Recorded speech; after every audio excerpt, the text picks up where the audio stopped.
नमस्कार, न्यूज मंच देख रहे हैं आप और मैं हूं विशाल वैभव।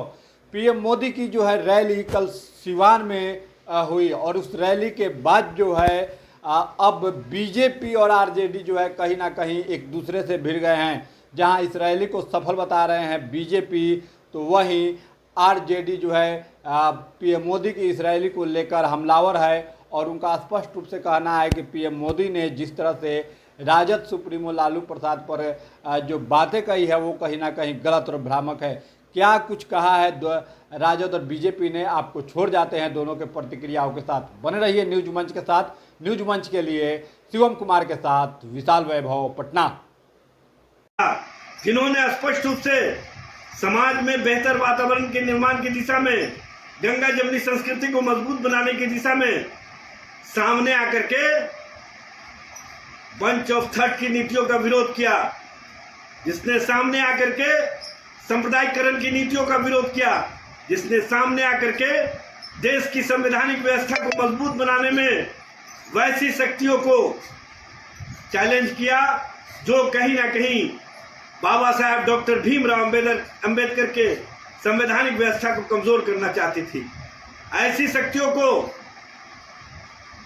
जो देश और देश के अंदर बेहतर वातावरण के निर्माण में अपनी भूमिका निभाते रहे, वैसे व्यक्ति के खिलाफ अमर्यादित पोस्टर, अमर्यादित भाषा, अमर्यादित बातें किसी भी स्थिति में स्वीकार नहीं है।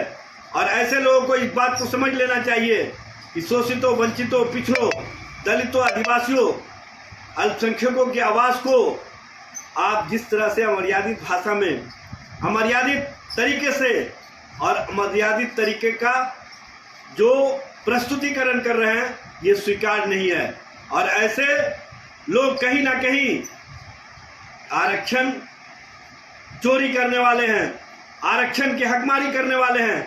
और ऐसे लोगों का एकमात्र मकसद है बिहार में शोषितों, वंचितों, पिछड़ों, दलितों, आदिवासियों के मनोबल को तोड़ना। और ऐसे लोग प्रधानमंत्री श्री नरेंद्र मोदी जी की सिवान की जनसभा की सफलता और अपार समूह में जनता का भीड़ देख करके विपक्ष जो है बौखलाहट में है। तेजस्वी यादव के इस प्रकार के बयान से स्पष्ट दिखाई देता है कि किस प्रकार से वो बौखलाहट में है, किस प्रकार से चिंता में है। तेजस्वी यादव के द्वारा प्रधानमंत्री के लिए प्रयोग किए गए शब्द पूरी तरह से निंदनीय हैं। प्रधानमंत्री देश के चौकीदार हैं, किसी को देश का पैसा लूटने नहीं देंगे। इसलिए जो लुटेरे हैं इस प्रकार का आरोप लगा रहे हैं, उनके अंदर बौखलाहट है। सिवान की ऐतिहासिक रैली को देख करके पूरा विपक्ष बौखलाहट में भाजपा और एनडीए पर प्रहार कर रहा है। लेकिन बिहार की जनता का जो आशीर्वाद मिला है प्रधानमंत्री को, वो अद्भुत है।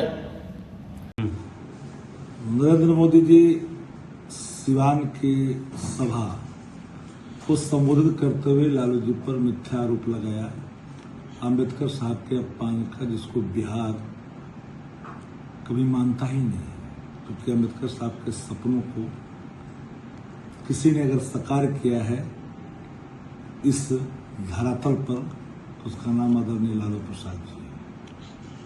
पर आप जो भाषण दे रहे थे, आपके पीछे पीछे, आपका पिठवा के पीछे मुख्यमंत्री और केंद्रीय मंत्री आपस में तू में कर रहे थे। जो तुम पजार की स्थिति आने वाली थी, बीच बचाव किए गए।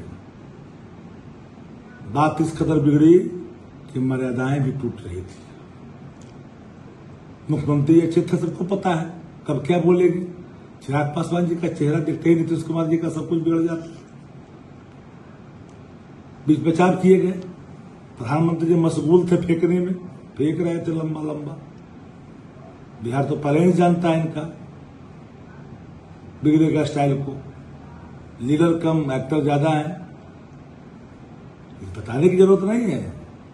ये जो दलित वर्ग से आने वाले चिराग पासवान के साथ जो तुत्तों में हो रहा है, ये कौन सा अपमान है?